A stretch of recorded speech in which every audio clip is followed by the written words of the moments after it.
යාළුවනේ ඔයාලා හොඳින් නේද? මේ මගේ තුන්වෙනි ව්ලොග් එක. අද අපි යමුද අපේ ගමට. අපේ ගම කියන්නේ මාතර කමරුපිටියට. කමරුපිටියාවට පුංචි රවුමක් යමුද මාත් එක්ක. මම කියනවා මේ ලස්සන දැන් ටිකක් මම ඔයාට පෙන්වන්න හදන්නේ. මේ තැන් වලින් ඔයාට එක තැනක් හරි මග ඇරිලත් ඇති. සමහර යාළුවෝ නම් මේ හැම තැනකටම ගිහිල්ලත් ඇති. අපි බලමුද ඔයාට මග ඇරුණු තැනක් තියෙයිද කියලා. මේ මුලින්ම පෙන්වන්නේ කමරුපිටියෙන් ඇතුළ විටියල පාරේ තියෙන පුංචි මිහින්තලේ කියන ලස්සන පන්සල. මේ පන්සල පිහිටලා තියෙන්නේ ලස්සන කඳු මුදුනක සුන්දර නිදහස් වටපිටාවක. ඉතින් මේ පන්සලට ගියොත් මිහින්තලා අනුරුවක් ඔයාලට බලා ගන්න පුළුවන්. ලස්සනටම හදපු මිහින්තලා අනුරුවක්. මම දැනට මාතර අවට දැකලා තියෙන ලස්සනම මිහින්තලා අනුරුව. ඉතින් මේ පන්සලත් ඔයාට වැඳ පුදා ගන්න පුළුවන් මාතර කෙනෙක් නම්. ඊළඟට අපි යමු මෙන්න මේ කොස්ගහදොළ දිය ඇල්ලට. මේ ඇල්ල නම් තියෙන්නේ කමරුපිටියෙන් ටිකක් ඈත. මුල තියෙන පැත්තට වෙන්න. ඒත් ඉතින් ගොඩාක් ලොකු දුරක් නම් නැහැ. ඉතින් මේ ඇල්ලට නොගිය කෙනෙක් නම් නැති වෙන්න බෑ මාතර නම්.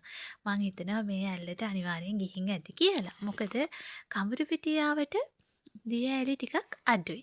ඉතින් මේ ඇල්ල තමයි ගොඩක් දුරට අහලා තියෙන ඇල්ලකට තියෙන්නේ. ඉතින් මේ කොස්ගහදොළ දිය ඇල්ලත් ලස්සනම ලස්සන පරිසරයක තියෙන සුන්දරම සුන්දර තැනක්. අද නම් ඉතින් ටිකක් සෙනඟ අඩු දවසක්. නැත්තම් නිවාඩු දවසට ටික දෙනෙක් ගැවසෙන තැනක්. මොකද ලස්සන තැනක් නිසා. ඒ වගේම කොස්ගහදොළ දිය ඇල්ල වගේම මෙන්න මේ යන්න තියෙන පාරත් හරිය සුන්දරයි. මේ නම් තියෙන්නේ අපි දැන් ආයෙත් යන්නේ මාතර කමරුපිටිය විටියල මාර්ගයට.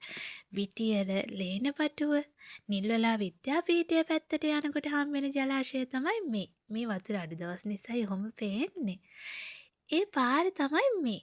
මං දැක්ක කමරුපිටියේ අවට තියෙන ලස්සන පාර. මං දැකපු මාතරත් තියෙන ලස්සනම පාරද මන්දා. ඒ තරම් ගස් කොළන් වලින් පිරුණු සුන්දර වටපිටාවක්, නිස්කලංක වටපිටාවක් තියෙන ලස්සන පාරක් තමයි මේ ලේනපටුව නිල්වලා විද්‍යාපීඨයට යන පාර. මේ නම් තියෙන්නේ මාකඳුර. කමරුපිටියෙන් චුට්ටක් ඈතට යනකොට තියෙන මාකඳුර ඓතිහාසික ඌරුමුත්ත රජ්ජුරු බණ්ඩාර දේවාලය තමයි මේ.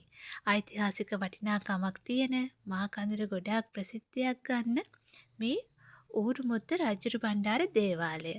ඉතින් මේ සිද්ධස්ථානය ගොඩාක් මිනිසුන් විශ්වාස කරන අදහන ලස්සන තැනක්. ඉතින් මේ ඒ උඩ කඳු මුදුනටත් ලස්සනට මාකඳුරවට පරිසරය පේන හැටි. ඉතින් මේ සිද්ධස්ථානයේ වැඳ පුතා ගන්නත් පොය දවසට සෙනසුරාදා ඉරිදා දවසට ඔයාලට යන්න පුළුවන්. අනිත් සතියේ දවස්වලත් යන්න පුළුවන්. ඒත් ඉතින් ටිකක් පාළු බවක් තියෙනවා. ඒ වුණත් වැඳ පුතා ගන්න කිසිම අවහිරයක් නැහැ. ඕනිම දවසක යන්න පුළුවන්.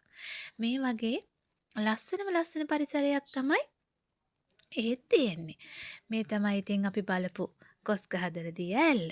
ඉතින් මේ දිය ඇල්ල, මේ පුංචි මිහින්තලේ, ඒ වගේම රජ්ජුරු බණ්ඩාර දේව මාලිගය, ඒ වගේම නිල්වලා විද්‍යාපීඨයට පැත්තට යනකොට තියෙන ලස්සන පාර, ලේනපටුව ජලාශය.